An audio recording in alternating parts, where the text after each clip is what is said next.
Assalamualaikum warahmatullahi wabarakatuh. Good morning, Waalaikumsalam. everyone. Thank you for joining our presentation today. I will be moderator this session, and our group 5 consists of 8 members who will present the material. To begin our presentation, I will start with slide 1 and slide 2, then my friend will continue the next slide. So, on this slide 1, we introduce observation in research. Observation is a method towards to collect real information about people behavior in natural situations. People behavior in natural situations in education it help us understand what happened in the classroom. Slide 2, definition of observation. Observation is a systematic way of watching and recording events or behaviors. It gives research real data directly from the setting. Thank you for presenting. Next slide, Celia Adela Putri. Time is yours. Okay, thank you, Ulan. I will explain the slide 3, the purpose of observation. The first purpose is to collect real and direct data. Observation helps the researcher see what truly happens in the situation. The second purpose is to understand the participant action and context. We can see how people behave and why they respond in certain ways. The third purpose is to check and support other data, like interviews or questionnaire. It makes the information more accurate. And the last purpose is to identify nonverbal behaviors that are difficult to explain in interview, such as body language. Overall, observation gives a deeper and clearer information for the researcher. And the next slide is type of observation.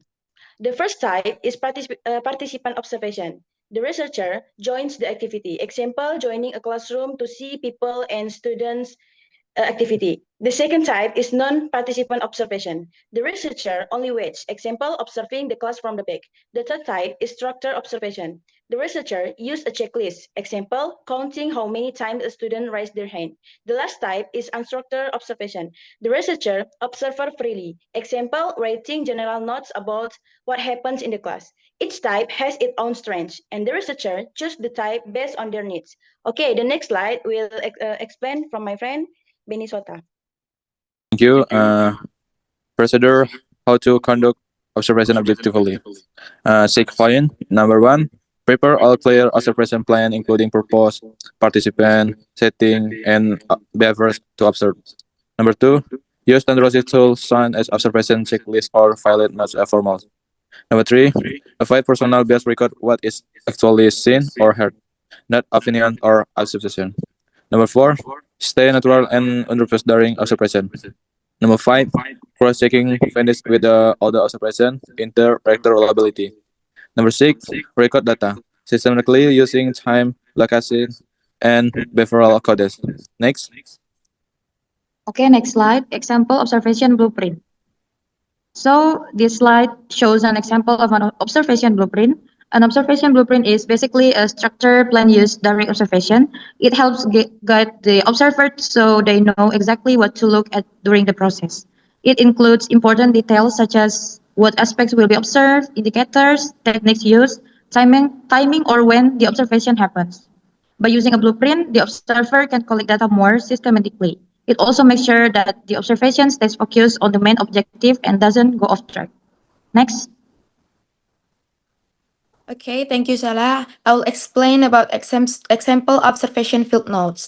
In the side of the text, you can see this is the example of observation field notes. Observation field notes are the detailed writing records taken during or immediately after the observation.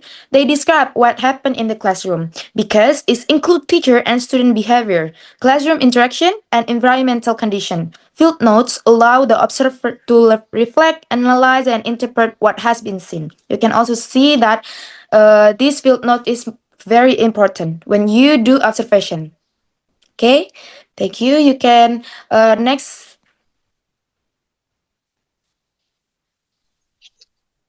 Okay, the next slide, I will explain about observation with a checklist.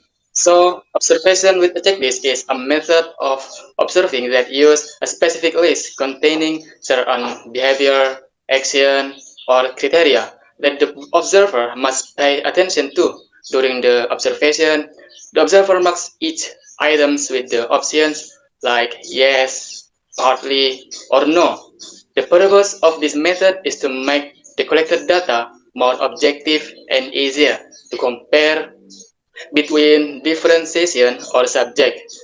With a checklist, the observer does not rely only on memory or general impression, but focuses on predetermined items. For example, when observing students during an English learning session, the checklist might include example question is student actively ask question.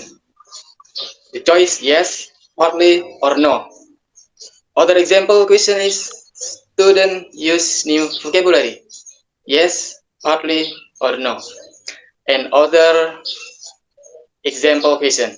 In this way, the observer can see how often or how well students perform this behavior, and the data can be compared among students or between different learning sessions. So, this is my explain about observation with checklist. The next slides will explain by my friend. Okay, thank you. Uh, Slide 9. Advantages and disadvantages. Advantages provide and real and direct data. We get information direct from what we see. Useful for understanding natural behavior. We can observe people acting natural. Can complement another method. Observation adds extra support to another data tools. Disadvantages, time consuming. It takes us a long time to do. Observer bias may occur. The research opinion can affect the result. Difficult to record everything acquired. Not everything can be written perfectly. Okay. Okay, thank you all to all the presenters from Group 5 for explaining at a part of the program. Now we will move on the question and answer session. Ladies and gentlemen, on to the question and answer session.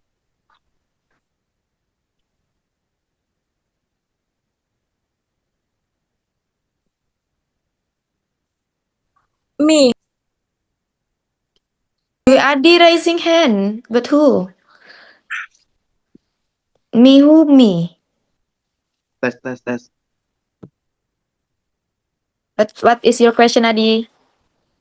Thank you for the time. The question is observation used in qualitative or quantitative research. Thank you. Thank you for To answer the ADI questions. The question is observation used in qualitative or quantitative research? So the answer, observation is used in both qualitative and quantitative research, but the way it is used is different. In qualitative research, observation is used to understand behaviors, interaction, and meanings in natural settings. But in quantitative research, observation is used to measure and count behaviors. Okay, Adi, do you agree with my answer? Okay. Thank you for Okay. your question, guys.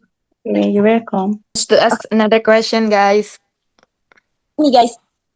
Thank you. Who? Mariati. Maria. Thank you for your time. Okay, the question, why is observation important in education research?